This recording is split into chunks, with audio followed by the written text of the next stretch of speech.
साईराम मुलांनो, कसे आहात? आज ममता मांदुसकर तुम्हाला मराठी विषय इयत्ता 5वीला शिकवायला आलेली आहे.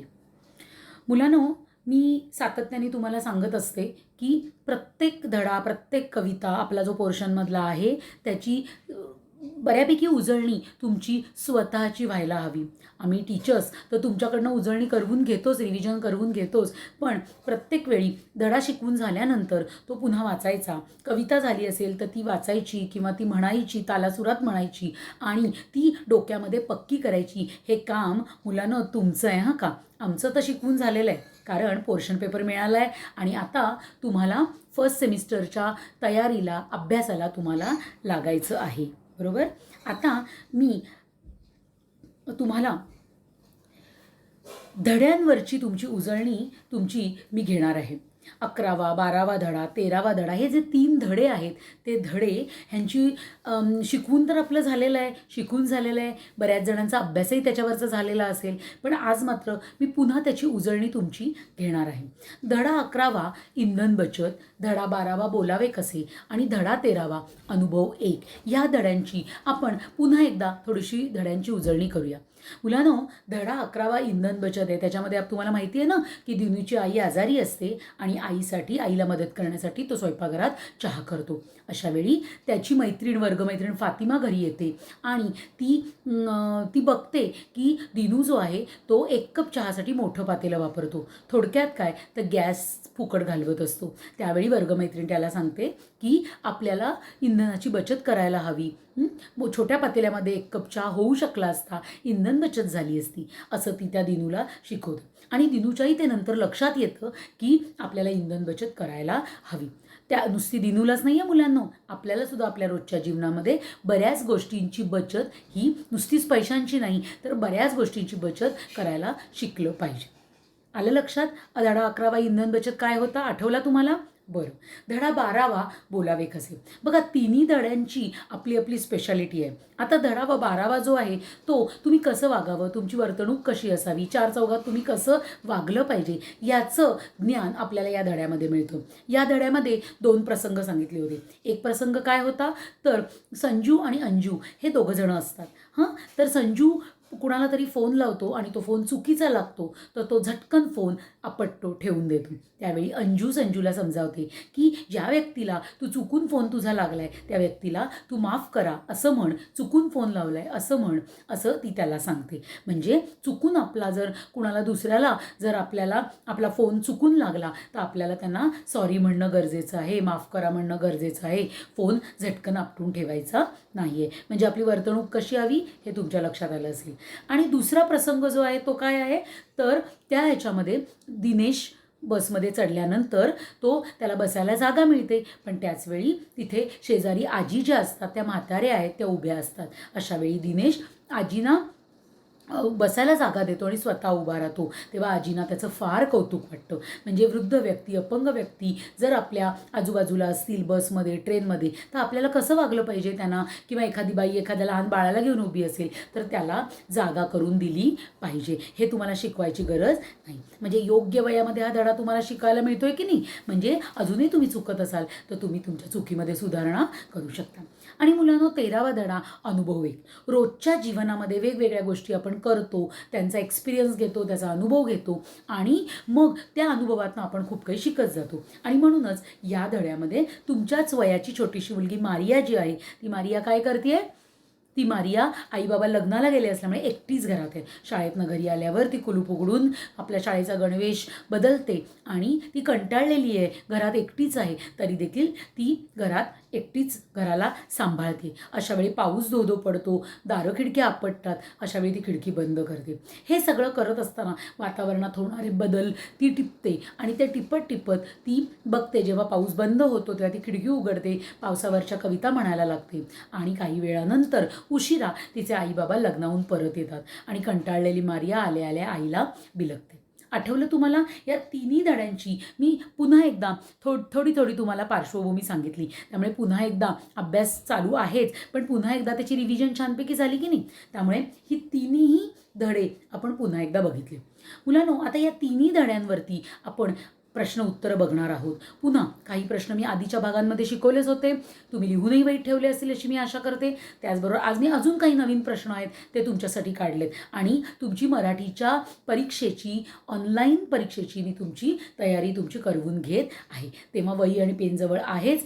माझे प्रश्न उत्तरं स्क्रीनवरचे बघायचे, ते लिहायचे आणि त्याची प्रॅक्टिस करायची. आणि मी ज्या काही इन्स्ट्रक्शन्स तुम्हाला देते त्या तुम्ही नीट ऐकायच्या, म्हणजे परीक्षेच्या वेळी त्या तुम्हाला उपयोगी पडतील. चला, प्रश्न पहिला, एका वाक्यात उत्तरे लिहा. प्रश्न पहिला कुठला आहे तर कोण आजारी होती. मगाशीच मी म्हटलं की कोण आजारी होती, दिनूची आई आजारी होती. दुसरा, दिनूला कशाचे महत्त्व पटले. दिनूला इंधन बचतीचे महत्त्व पटले.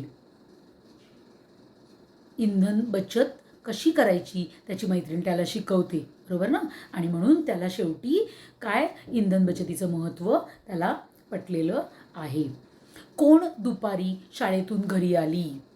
मारिया दुपारी शाळेतून घरी आली. चौथा प्रश्न आहे, कोण झटकन फोन ठेवतो. संजू झटकन फोन ठेवतो. संजू झटकन फोन ठेवतो. पाचवा प्रश्न आहे, पानाआड लपलेले पक्षी केव्हा बाहेर आले. पानाआड लपलेले पक्षी केव्हा बाहेर आले. पाऊस कमी झाल्यावर पानाआड लपलेले पक्षी बाहेर आले. पाऊस कमी झाल्यावर पानाआड लपलेले पक्षी बाहेर आले. एका वाक्यात उत्तरे द्या. पूर्ण प्रश्न आणि उत्तरं दोन्ही तुम्ही तुमच्या वहीत लिहत आहात आणि लिहायची आहेत. प्रश्न क्रमांक 2, रिकाम्या जागा भरा. याच धड्यांवरच्या रिकाम्या जागा मी आता वेगळ्या तुमच्यासाठी काढल्यात, त्याचा पण आपण अभ्यास करूया आणि डोक्यामध्ये ती रिकामी जागा पक्की बसवून घेऊ, म्हणजे वेगळा अभ्यास आपल्याला करायला लागणार नाही. पहिलं वाक्य आहे, फातिमा दिनूची डॅश होती. काय तिथे फिल इन द ब्लँक दिसते तुम्हाला, वर्गमैत्रीण. त्याच्याखाली अंडरलाईन करायचं आहे, अधोरेखित करायचं आहे. मी लाल अक्षरात लिहिलं आहे की नाही आणि अंडरलाईन पण केलेलं आहे, तर तुम्हीसुद्धा तसंच वहीमध्ये करायचं आहे. दुसरं वाक्य आहे, समजलं आणि लक्षातही आलं. लक्षातही ही रिकामी जागा आहे, ती आपण भरलेली आहे. तिसरं वाक्य, अहो हा डॅश नंबर लागला आहे.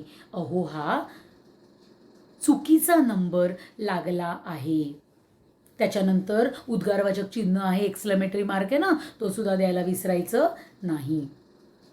चौथं वाक्य आहे, आजी दिनेशकडे कौतुकाने पाहतच राहिल्या. कौतुकाने हा शब्द आहे तो आपला महत्त्वाचा शब्द आहे, त्याच्याखाली आपल्याला अंडरलाईन करायला विसरायचं नाही. पाचवं वाक्य, आज तिचे आई बाबा लग्नाला गेले होते. आज तिचे आई बाबा, हा शब्द आपला महत्त्वाचा आहे, त्याच्याखाली अधोरेखित करा. सहावं वाक्य, बाहेर डॅश ऊन पडलेले होते. बाहेर ऊन कसं पडलं होतं, लख ऊन पडलं होतं. ख ला ख कसा जोडलाय बघा आणि त्याप्रमाणे तुम्ही लिहायचं आहे. तिसरा प्रश्न, एका शब्दात उत्तरे लिहा. मग आपण एका वाक्यात बघितलं, आता एका शब्दामध्ये. पहिला प्रश्न, मारिया काय गुणगुणू लागली. उत्तर, कविता. कोण चहा घेत नाही. कोण चहा घेत नाही, दिनू, फातिमा, आई. कोण चहा घेत नाही, फातिमा. तिसरा प्रश्न, इंधन बचत या धड्यात संवादामध्ये किती पात्रे आहेत. 2. फातिमा आणि दिनू दोघं बोलतात की नाही, संवाद होतो की नाही त्यांच्यामध्ये, म्हणून 2 पात्रे आहेत. चौथा प्रश्न, कोण दिनेशच्या जागेवर बसतात. कोण बसतात दिनेशच्या जागेवर, आजी. दिनेशच्या जागेवर आजी बसतात. पण हे फक्त आजी हा एका शब्दामध्ये आपल्याला प्रश्न सोडवायचा आहे. प्रश्न क्रमांक 4, आवाज ओळखा. आता आपण डराव कवितेमध्ये वेगवेगळ्या दुसऱ्या धड्यांमध्ये सुद्धा आपण आवाज बघितलेले आहेत, बरोबर ना. त्यामुळे हा प्रश्न सुद्धा अतिशय महत्त्वाचा आहे. प्रश्न चौथा, आवाज ओळखा. ढगांचा काय होतो, गडगडाट. दुसरं आहे, पंखांचा फडफडाट. ढगांचा, त्याच्यानंतर छोटीशी डॅश करायची आणि मग गडगडाट लिहायचं किंवा खाली उत्तर लिहून गडगडाट, फडफडाट हे शब्द व्यवस्थित लिहायचे. तिसरं आहे, पानातून पाणी गळताना कसा आवाज होतो, टप टप. आणि चौथं आहे पाऊस पडताना. पाऊस पडताना कसा आवाज होतो? 2 प्रकारे आवाज येतो. जेव्हा खूप मोठा पाऊस पडतो तेव्हा तो धो धो पडत असतो, म्हणून धो धो आवाज येतो. आणि जेव्हा थोडासा पाऊस पडत असतो तेव्हा आपण काय म्हणतो? पाऊस रिमझिम पडतोय. त्यामुळे धो धो रिमझिम असे 2 शब्द पाऊस पडताना आवाज होताना आपल्याला लिहायचे आहेत. म्हणजे आवाज कसे होतात? तो धो धो आणि रिमझिम. मुलांनो, मगाशी मी सांगितलं की आपण आता हा रिव्हिजन वीक आपला चाललेला आहे. आपण उजळणी करत आहोत. धड्यांची उजळणी, मी धड्याची उजळणी केली, प्रश्नांची उजळणी तुमच्याकडनं करवून घेतली. पण महत्त्वाचं म्हणजे काय, तर मी शेवटी तुमच्याकडनं पेपरसुद्धा सोडवून घेणार आहे. कारण MCQ टाईप क्वेश्चन्स आहेत. युनिट टेस्टचा अनुभव आपल्या गाठीशी आहेच. मी मगाशीच अनुभव 1 धड्याचं पण सांगितलं की नाही, की असा अनुभव तुम्ही युनिट टेस्टला घेतलात. त्यामुळे आता जो तुम्ही अनुभव घेताय तो फर्स्ट सेमिस्टरसाठी घेणार आहात. त्यामुळे पहिली जी आता फर्स्ट सेमिस्टर होईल तेव्हासुद्धा पेपर सोडवताना मी पुन्हा एकदा सांगीन की प्रश्न दिलेला असेल आणि खाली MCQ टाईप म्हणजे तुम्हाला ऑप्शन्स दिलेले असतील. त्या ऑप्शनमधलं करेक्ट ऑप्शन, करेक्ट उत्तर, योग्य पर्याय तुम्हाला शोधायचा आहे आणि ते सिलेक्ट करायचं आहे, क्लिक करायचं आहे. आता घरी तुम्ही जेव्हा वहीमध्ये लिहाल तेव्हा स्केच पेननी तुम्ही करेक्ट उत्तराला गोल करा, बरोबर की नाही? म्हणजे तुम्हाला परीक्षेसाठी त्याची मदत होईल, समजायला मदत होईल. चला, पेपर आता कसा सोडवायचा एकदा आपण नीट काळजीपूर्वक लक्षपूर्वक बघूया. प्रश्न क्रमांक 1. प्रश्न वाचा. योग्य पर्यायी शब्दांसमोर गोल करा, खूण करा. प्रश्न पहिला. कोणी प्रेमाने मारियाला जवळ घेतले? 2 ऑप्शन्स दिलेले आहेत. आई, मावशी. कोणी जवळ घेतलं मारियाला? आईने. म्हणजे आई या शब्दावरती आपल्याला तिथे क्लिक करायचं आहे. 2. दुसरा प्रश्न. दिनूच्या घरी संवाद कुठे झाला? माझघरात झाला का स्वयंपाकघरात झाला? दिनू चहा कुठे करत होता? स्वयंपाकघरात. त्यामुळे स्वयंपाकघरात हा शब्द, हे उत्तर बरोबर आहे, तिथे क्लिक करायचं आहे. तिसरं आहे. लहान मूल कडेवर घेऊन एक काकू बसमध्ये उभ्या आहेत. मग तुम्ही काय कराल? लहान मूल घेऊन एखाद्या काकू उभ्या असतील तर तुम्ही काय कराल? स्वतःची जागा त्यांना बसायला देऊ किंवा स्वतःची जागा त्यांना बसायला देणार नाही. तुम्ही म्हणाल माझी जागा आहे, मी का देऊ? ही वर्तणूक बरोबर आहे नाही. म्हणजे तुम्ही काय कराल? तर स्वतःची जागा त्यांना तुम्ही बसायला देऊ या उत्तरावरती तुम्ही क्लिक कराल. प्रश्न दुसरा. वाक्य वाचून योग्य पर्यायी शब्दांसमोर पुन्हा गोल करायचा, खूण करायची, क्लिक करायची. मी मुद्दामून हे शब्द सातत्याने का म्हणते? कारण तुमच्या लक्षात, तुमच्या डोक्यामध्ये ते पक्क बसेल आणि मग युनिट टेस्टला तुम्ही थोडेसे घाबरलेले होतात, गोंधळलेले होतात, पण फर्स्ट सेमिस्टरला तुम्ही सशक्तपणे परीक्षेला सामोरे जाल. पहिलं आहे. डॅश पातेल्यात पाणी लवकर उकळते. छोट्या, मोठ्या. कुठलं उत्तर बरोबर आहे? छोट्या. छोट्या या शब्दावरती तुम्हाला गोल तो रंगवायचा आहे, क्लिक करायचा आहे. दुसरं वाक्य आहे. संजू डॅश फोन ठेवतो, झटकन, सावकाश. संजू कसा फोन ठेवतो? झटकन. आठवलं तुम्हाला? धडा जेव्हा आपण शिकलो होतो तेव्हा गाळलेल्या जागा आपण भरपूर सोडवलेल्या होत्या. तिसरं वाक्य आहे. मारियाने डॅश दारे खिडक्या बंद केल्या, पटापट, हळूहळू. मारियाने पटापट दारे खिडक्या बंद केल्या. चौथं आहे. तिचे लक्ष डॅश गेले, घड्याळाकडे, खिडकीकडे. कुठे गेले? घड्याळाकडे तिचे लक्ष गेले. म्हणजे घड्याळाकडे, पटापट या जागी तुम्हाला क्लिक करायचं आहे. पुढचा प्रश्न बघा, महत्त्वाचा आहे. फार कमी धड्यांमध्ये आपल्याला कोण असं म्हणाले आपल्याला शिकायला मिळालं आत्तापर्यंतच्या पोर्शनमध्ये, बरोबर? मग जो दिनूचा धडा होता त्याच्यामध्ये आपल्याला मिळालं की नाही कोण असं म्हणाले, भरपूर वाक्य मिळाली आणि आपण त्याची प्रॅक्टिससुद्धा त्या धड्याच्या वेळेला तेव्हा पण केली आणि आजही आपण करणार आहोत. पहिलं वाक्य आहे. तू चुकीचा नंबर लावला होतास. हे कुठल्या धड्यातलं वाक्य आहे? बोलावे कसे. मी मुद्दाम तुम्हाला हे विचारते कारण हे जेव्हा करतोय तेव्हा कुठल्या धड्यातलं आहे हे तुमच्या लक्षात येणं गरजेचे. ऑप्शन जरी खाली उत्तरं जरी दिलेली असतील, त्यातलं करेक्ट शोधायचं जरी असेल तरी धडा पाठवा की नाही आपला. आणि म्हणूनच तू चुकीचा नंबर लावला होतास हे बोलावे कसे धड्यातलं आहे म्हणजे, बरोबर? मग कोण कुणाला म्हणतं? अंजू संजूला म्हणाली का संजू अंजूला म्हणाला? तर तू चुकीचा नंबर लावला होतास हे कोण म्हणालं? अंजू संजूला म्हणाली. तिथे क्लिक करायचं आहे. दुसरं आहे. काय बिघडलं? कोण म्हणालं? दिनू फातिमाला म्हणाला किंवा फातिमा दिनूला म्हणाली. तुम्ही सांगायचं आहे मला की यातलं कुठलं उत्तर बरोबर आहे, काय बिघडलं असं कोण म्हणालं. आधी कोण म्हणालं तर दिनू म्हणाला, आणि कुणाला म्हणाला तर तो फातिमाला. कारण जेव्हा तो चहा करायला ठेवतो त्यावेळी त्याला असं वाटतं मोठं पातेलं छोटं पातेलं काहीही चालेल, काय बिघडलं, म्हणून दिनू फातिमाला म्हणाला. चौथा प्रश्न, वाक्यांचे आवाज ओळखून योग्य पर्यायासमोर खूण गोल करा. मग अशी मी वाक्य जेव्हा तुम्हाला मी काही शब्द सांगितले त्याचे आवाज ओळखायला सांगितले, त्याची आता भरपूर प्रॅक्टिस मी तुमच्याकडनं करून घेतली, त्यामुळे हे सगळे शब्द आता तुमचे पाठ झालेले आहेत. पहिलं आहे खिडक्या दारे एकमेकांवर आदळताना. धो धो किंवा धाड धाड. कसा शब्द येईल? खिडक्या दारे एकमेकांवर आदळतात तेव्हा धाड धाड. दुसरं बेल वाजताना. डिंग डॉंग टप टप. ह्यातलं कुठलं उत्तर बरोबर आहे आपलं?